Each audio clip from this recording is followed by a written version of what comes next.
이 안이 저희들한테 제출된 아니고 행정실에서 작성된 초안이 맞습니까? 증인, 네, 이 증인 명단에 대통령 비서실에 보면 지금 총무비서관이 빠져 있습니다. 근데 총무비서관은 14대 이후에 단 한 번도 증인에서 제외된 적이 없습니다. 총무비서관이 인사와 예산을 다 총괄하는 핵심 자리이기 때문에 항상 참여를 했습니다. 14대를 보면 그 홍인길 당시의 총무비서관, 우리 정상문 총무비서관, 김백준 총무비서관, 이재만, 이정도 이렇게 소위 문거리 권력이라고 불리우는 사람들이 다들 참석을 해왔습니다. 우리 김현지 비서관은 존엄입니까?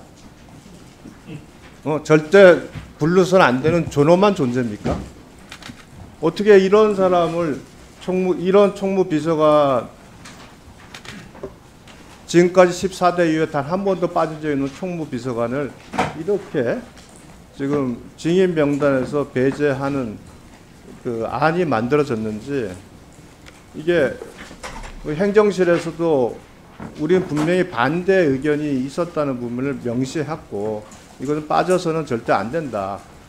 이렇게 간다는 것은 결국은 이재명 대통령을 도와주는 게 아니라 이재명 대통령의 최측근이라고 평가받는 김현지 비서관을 국회에 보내지 않음으로써 30년간 진행되었던 어떤 전통을 지금 다수당이라는 이유로 일방적으로 배제시키려는 이 모습은 뭔가 숨기는 것이 있기 때문에 출석을 안 시키려고 한다 하는 비난을 받을 수밖에 없고요.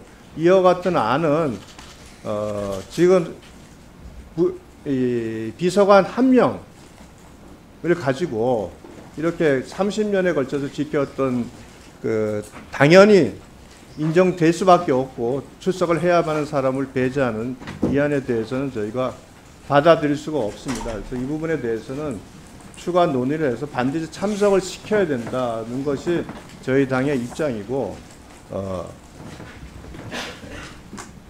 우리 민주당에서도 의회를 원활하게 운영을 하고 협치가 되려고 한다면 적어도 이 정도에 대해서는 양보를 할 수 있어야 된다고 생각합니다.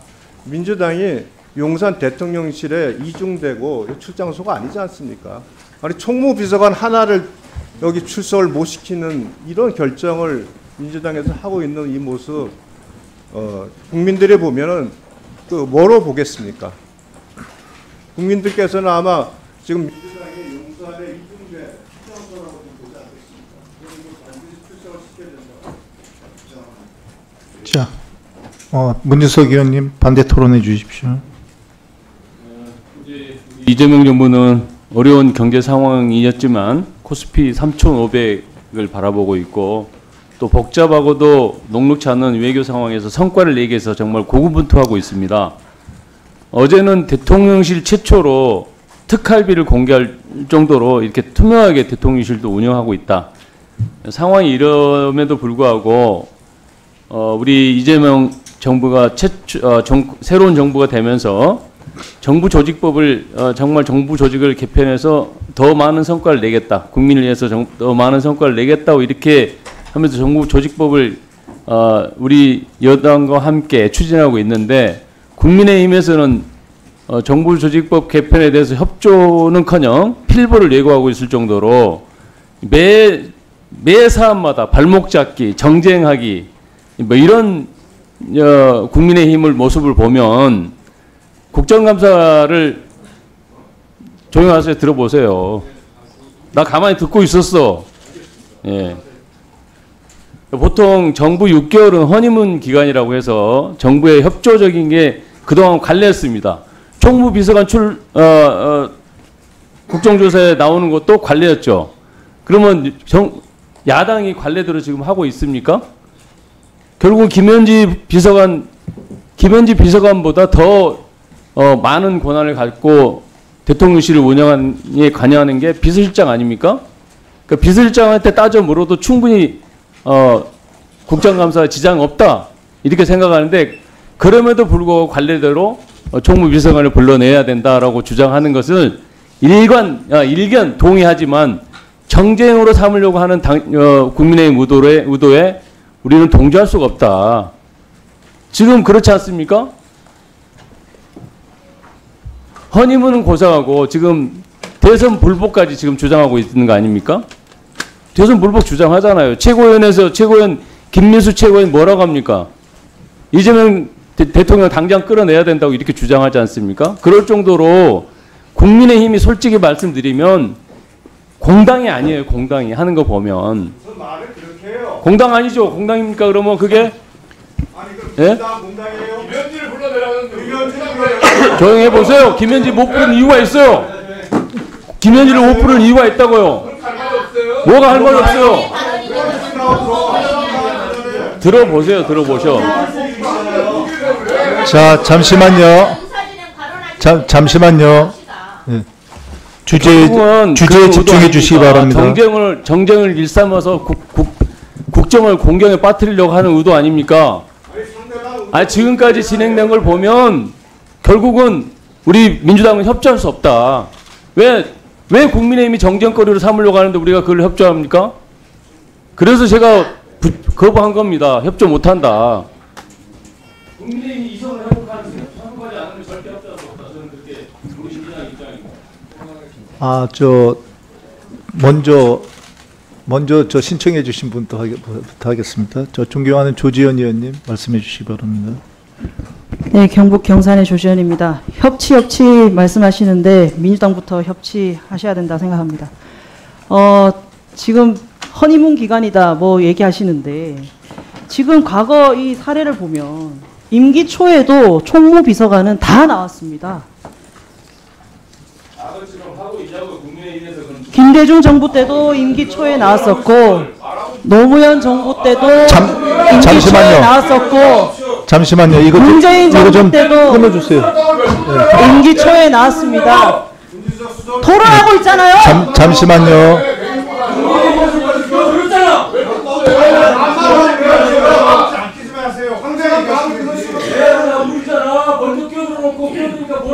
제 토론 시간입니다. 자, 잠시만요. 적어도 상대 의원님을 존중하셔가지고 의원님들이 발언하는 동안에는 그 다른 발언이 나오지 않았으면 합니다. 그건 뭐 여당 야당 다 마찬가지입니다. 그 발언을 충분히 숙지하시고 거기에 대해서 반대 토론 시간은 드릴 테니까 반대 토론에서 그 말씀을 해주시기 바라고요. 조지현 의원님 계속 발언해 주시기 바랍니다. 지금 87년 민주화 이후에 노태우 정부, 김영삼 정부, 김대중 정부, 노무현 정부, 이명박 정부, 박근혜 정부, 문재인 정부, 윤석열 정부 임기 초에 모든 총무비서관이 다 나오셨습니다. 그리고 이거를 허니문 기간이다라는 문제로 치부할 것이 아니라 총무비서관이 가지고 있는 인사와 재무, 행정 정반을 관리하는 분이 총무비서관인데 당연히 총무비서관이 있어야 제대로 된 국감이 진행이 될 수가 있겠죠. 그리고 이재명 정부에서 특갈비도 공개를 하는 이 정부에서 왜 총무비서관은 왜 못 나옵니까? 특갈비도 공개를 하시는데 당연히 총무비서관이 와서 저희의 질의에 대해서 충분히 설명하고 하시면 되는 거죠. 그리고 이재명 대통령께서 뭐라고 하셨습니까? 임명 권력은 선출 권력을 존중해야 된다 하지 않았습니까? 그런데 총무비서관이 어떤 자리입니까? 별정직, 대통령이 임명하는 별정직 고위 공직자 아닙니까? 그런데 왜 국회를 무시합니까? 국회에 당연히 나와서 얘기하셔야죠. 이런 문제를 가지고 협치로 운운하는 것은 말이 안 맞다라는 겁니다. 분명히 총무비서관이 와서 행정과 재정 다 책임지고 있는 총무비서관이 와서 국정감사에 임해야 된다라는 말씀을 다시 한번 드립니다. 이상입니다. 네, 또 토론하실 분 계십니까? 네, 존경한 박상혁 의원님 해주시기 바랍니다. 예, 경기도 김포울의 박상혁 의원입니다. 우리가 뭐 또 언론에서 관례적으로 협치란 말을 쓰지만 국어사전에는 협치란 말이 없습니다. 관이 민과 협력해서 여러 가지 일들을 벌일 때 민관의 협치란 말을 쓰지만 정당이 다른 경우에 특히 지금과 같이 12.3 내란 이후 아직도 내란이 지속되고 있고 또 이번 대선을 불복하기 위한 여러 시도들을 하고 있고 또 이번에도 장애 집회를 했고 앞으로도 장애 집회를 하려고 하는 이러한 상황 속에서 협치란 말 자체가 원래도 없을 뿐만 아니라 성립 자체가 불가능하다고 생각을 합니다. 지금 이 기관적인 문제와 관련되어서 우리가 토론을 하고 있습니다. 이 대통령 비서실의 최종 책임자는 대통령 비서실장입니다. 강원식 비서실장이 지금 야당이라든지 또 여당에서 제기하는 여러 가지 문제에 대해서 충분히 이 문제와 관련해서 답변할 수 있는 그런 위치에 있습니다.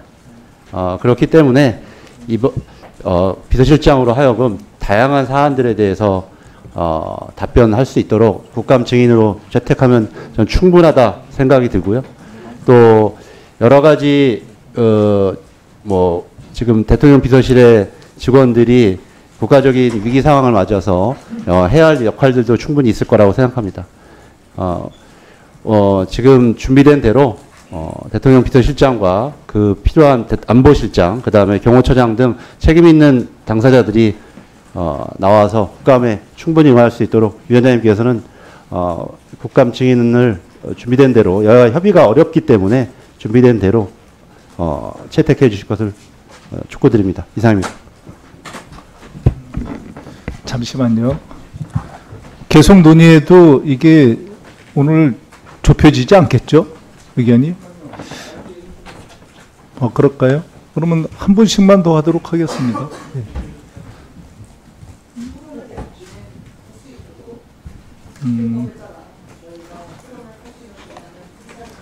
일단 한 분씩 더 하겠습니다. 우리 곽규택 존경하는 곽규택 의원님 발언해 주시기 바랍니다. 김현지 총무비서관이 저는 뭐 하는 사람인지 잘 모릅니다. 얼굴도 모르고 언론에도 안 나오더라고요. 그런데 그동안 국회에서 계속해서 국정감사의 증인으로 출석했던 총무비서관의 신분으로 그거를 당연히 출석을 시키면서 질의하는 것이 맞는 것 같은데 거기에 대통령의 허니문 기간이라는 말도 나오고 굉장히 민주당 의원님들께서 흥분하시면서 부르면 안 된다 그러세요. 저는 그런 반응을 보니까 더 불러봐야 될 것 같아요. 김현지 총무비서관이 과연 뭐 하는 분이시길래 민주당 의원님들께서 이렇게 나오면 안 된다고 하시는지, 그리고 나와가지고 정쟁을 유발할 것이다 하는 그걸 말씀을 먼저 하신단 말이에요.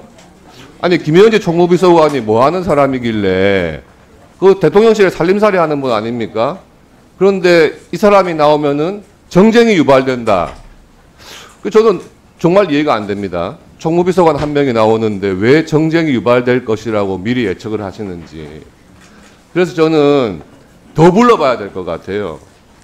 저는 사실 김현지 비서관에 대해서 잘 모르고 언론에서 일부 보도되길래 뭐 인사에 관여한다. 예전부터 성남시장 시절, 경기도지사 시절부터 이재명 대통령을 측근해서 보좌해왔다.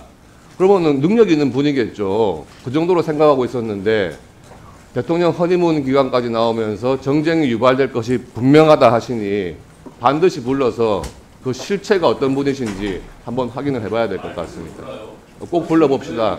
예, 꼭 불러서 김현지 총무비서관이 오면은 왜 정쟁이 유발되는지를 다시 한번 국민들께서 납득을 하셔야 될 것 같습니다. 이상입니다.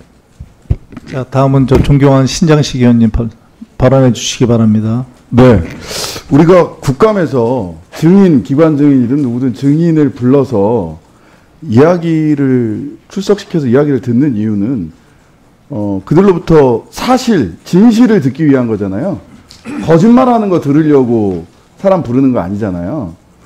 저는 뭐 김현지 총무비서관 부를 수 있다고 생각합니다. 근데 그러려면 이전에 작년 운영위 국감 때 11월 8일 윤재순 총무비서관 당시 나와서 나토 3종 세트 물으니까 2개는 빌렸고 하나는 뭐 선물 받은 거다 이렇게 얘기했어요.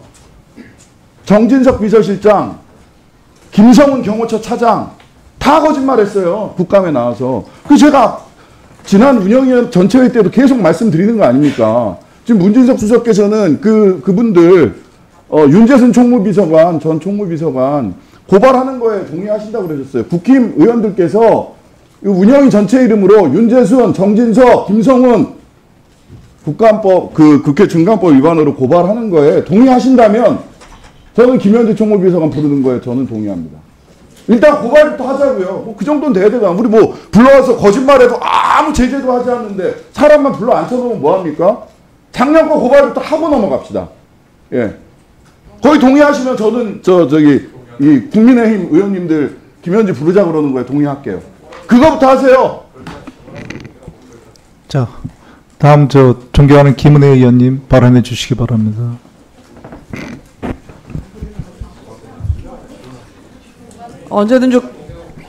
언제든지 고발할 수 있죠. 그럼 고발 동의하면 불러주시는 거예요? 아니 그러니까 자꾸 이렇게 아니 이렇게 자꾸 그렇게 제가 저의 발언 중입니다. 자, 김은혜 의원님 발언할 때 조용해 주시기 바랍니다. 그 위원님들께서 이렇게 막으면 막으실수록 또 조건을 주렁주렁 달면 다실수록 아 진짜 김현지 비서관이 실세구나. 만사 현통이라더니 정말 만사 현통이구나는 걸 입증하는 것밖에 안 됩니다. 의원님들 국정감사가 부활한 88년부터 작년까지 모든 대통령실에 대한 국정감사 회의록 보도자료를 봤지만 총무비서관이 불출석했다는 걸 본 적이 없습니다. 허니만 문의든 협치든 저는 국민이 저희 의원님들께 부여했던 국정감사 기능은 우리의 의무를 스스로 포기하면 안 되는 겁니다. 지금 김현지 비서관 말씀 잘하셨어요. 특활비도 그러면 최초로 공개했다고 하면 그 좋은 일을 여기서 밝히시면 되는 게 뭐가 이렇게 의원님들은 두려우십니까? 문고리 권력입니까? 아니면 만사 형통 인사 그리고 앞으로 총선 지선까지 이분 휘하에서 벌어질 일이라서 무엇이 두렵습니까? 저는 이렇게 큰 소리를 막으면 막을수록 의원님들의 두려움만 더 크게 느껴지기 때문에 정말 대통령을 지켜주시고자 한다면 이 나라를 지켜주시고자 한다면 굳이 불필요한 명분 없는 예외를 둬서 김현지 비서관을 감싸면 더더욱 의원님들의 두려움만 커지기 때문에 있는 그대로 원칙대로 저는 증인으로 출석하는 걸 이렇게 논의를 길게 할 이유가 없다고 생각을 합니다. 이상입니다. 여당에서 계십니까? 없으시면 박수민 의원님, 존경하는 박수민 의원님 발언해 주시기 바랍니다. 예, 위원장님 발언 기회 주셔서 감사합니다. 저는 민주주의 발전을 위해서 주신 논점에 대해서만 토론하겠습니다. 그 총무비서관 대신에 대통령실장이 커버할 수 있다는 논리는 그러면 부처에서도 장차관이 커버할 수 있기 때문에 기획관리실장이 안 나와도 된다는 거랑 등가로 치환이 돼요. 저는 그거는 납득하기가 좀 어렵습니다. 그리고 그동안 민주주의라는 게 이게 관례 속에서 헌법이 발전하는 건데 민정수석이라든지 검찰총장이라든지 개별 사건에 영향을 줄 수 있는 것에 대해서 그 선제적 예방을 하고자 국회 출석을 좀 못하겠다. 이런 공방은 여야 간에 항상 있었던 것으로 제가 기억을 합니다. 근데 기획관리실장이라든지 총무비서관이라든지 여기가 출석을 못한다는 것은 이거는 개국 이래 처음 있는 일이고 오히려 조금 그냥 왔다 가시면 되는데 저 같은 사람은 진짜 김현지 비서관 잘 모르거든요. 근데 괜히 지금 이 덧나게 하시는 거 아닌가 싶어요. 그래서 기존의 관례대로 그냥 왔다 가시고 왔다 가면 정쟁이다. 왔다 가면 새 정부가 중요한 일을 하는데 못한다. 이게 저는 그거는 도저히 납득이 안 되고 그리고 그 정도로 중요한 분이시라면 정말 총무비서관이 그 정도 급은 아니에요. 네, 특활비하고 대통령실 생활을 다 관리하기 때문에 예산을 집행하기 때문에 중요하긴 하지만 이재명 정부의 뭐 주가 오르는 거 뭐 대미 협상 뭐 그렇게까지는 저는 아니라고 생각하고요. 오히려 그래서 저는 주신 논리에 대해서만 말씀을 드립니다. 그래서 그냥 왔다 가시는 게 무난하실 거로 저는 생각하고 오히려 권유드립니다.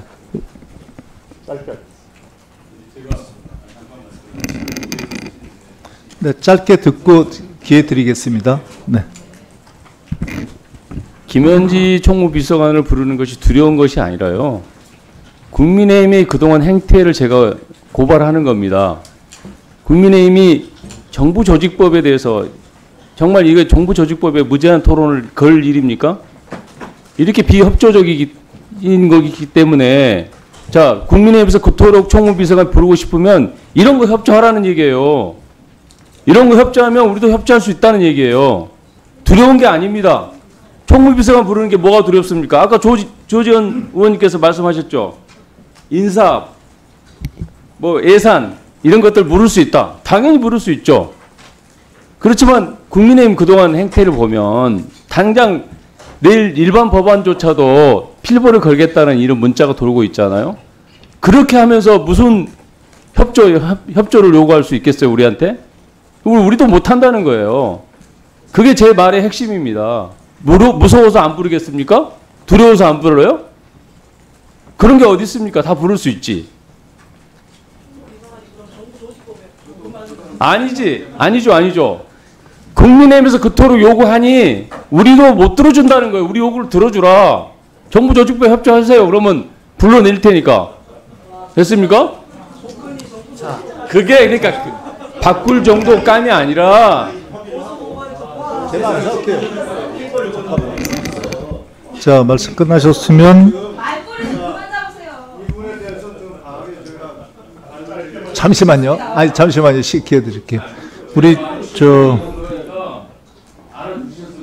먼저 신청하신 우리 존경하는 박성원 의원님 발언해 주시기 바랍니다. 짧게 말씀드리겠습니다. 자, 상대방 의원님이 발언할 때 발언 존중해 주시기 바랍니다. 아마 논리학을 공부하는 학생들이 저희 논쟁을 보고 있으면 아마 어이없어 했을 것 같습니다. 제가 보니까 논리적으로 물타기를 하고 있고요. 그리고 논점과 벗어난 말씀으로 논의를 지연시키고 있다는 생각이 듭니다. 제가 얼마 전에 이재명 대통령님 여야 영수회담에 배석을 했었는데 당시에 대통령께서 이런 말씀을 하셨습니다. 여당은 가진 게 많으니 양보하는 게 좋겠다. 아마 이 사례도 동일하게 적용될 수 있을 것 같아요.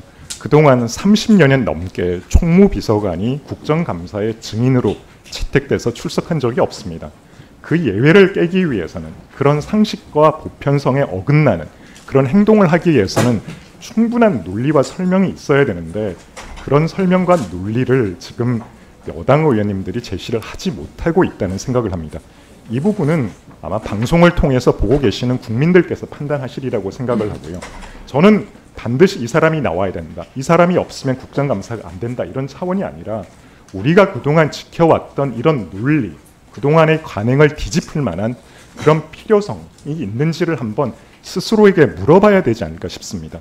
저는 여야가 목소리를 높여서 싸우기보다는 한번 이런 부분들에 대해서 국민 앞에 당당하게 떳떳하게 이야기하실 수 있는지 한번 반문하는 그런 시간이 되었으면 좋겠습니다. 유상범 의원님 좀 발언하시겠습니까? 네. 그럼 유상범 의원님 발언 간단 듣겠습니다. 총무비서관 고작 총무비서관 하나 부르는데 정쟁이 나오고 허니문에 야당이 협조를 안 한다고 나오고 그러더니 이제는 법안에 대해서 우리가 문제 제기하는 부분에 대해서 야당이 일방적으로 협조를 하지 않는다고 말씀을 하시는데 며칠 안 됐습니다. 우리 다 협조했지 않습니까? 정부조직법 개편안에 대해서 적극 협조한다고 했지 않습니까? 그러면서 특검법 계약된 부분에 대한 우리 정리를 하자. 그렇게 합의가 다 된 거 기억 안 나십니까? 그건 누가 다 파기했습니까? 민주당이 일방적으로 파기했잖아요. 근데 이런 상황에서 야당이 협조를 안 한다고 비난을 하시는 거는 적절치 않고 이게 전형적으로 내로남불의 모습이다라는 말씀을 드립니다. 글쎄 그거는 민주당에서 흘린 얘기일 수 있겠죠. 네. 경청하시죠. 남배당 내용도 그렇게 빠삭하게 잘 아시는데 자 우리가 지금 하고 있는 게 오죽하면 그렇게 하겠습니까? 민주당에서 지금까지 진행된 수많은 법들, 우리 대법원장 그 뭐 청문회 법사위가 진행 중에 관봉 띠지에 관련된 청문회를 진행하는 중에 아무 내용도 없이 단 4줄을 가지고 4줄에 대법원장 청문회를 개최한다고 회의 중에 청문회 중에 일방 통과시키는 이 상황. 그럼 여기서 야당이 어떻게 되면 힘없는 야당이라고 무시하고 짓밟는 이 상황에서 야당은 어떻게 해야 됩니까? 우리가 할 수 있는 게 뭐 있어요? 우리가 필버를 한다 그래서 100일, 1000일 진행됩니까? 하루만 지나면 민주당 일방 중지시키잖아요. 힘없는 야당이 마지막으로 하는 것이 필버이고 지금 이와 같이 여당이 일방 독주하는 모습을 가지고 있기 때문에 우리가 최후의 수단으로 하는 겁니다. 하루밖에 못 가요. 여러분 일방적으로 중단시키잖아요, 필버. 근데 이 상황을 느닷없이 김현지라는 사람 하나가 얼마나 대단한 사람인지 모르겠지만 김현지가 들어오면 안 된다는 이유로 갑자기 야당을 공격하고 거기다가 공당이라고 말하다니요. 민주당이 하는 게 공당입니까? 개딸들이 말만 하면은 다들 꼬리 내려가지고 약속도 파기하는 게 공당이에요? 이렇게 하면 상대방을 비난 이렇게 하시면 안 돼요.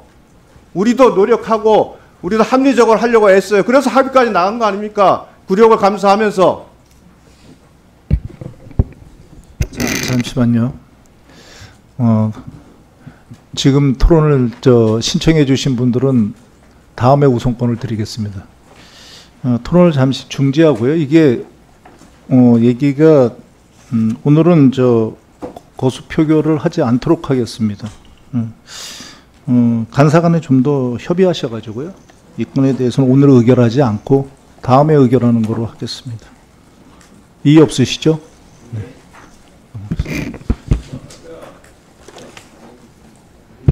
더 협의하세요. 두 분이서. 그럼 뭐 최선을 다해서 자 조용해 주세요. 자, 네, 운영위원회에서 품위를 지켜주시죠. 더 두 간사님께서 좀 최대한 논의를 해주시기 바랍니다.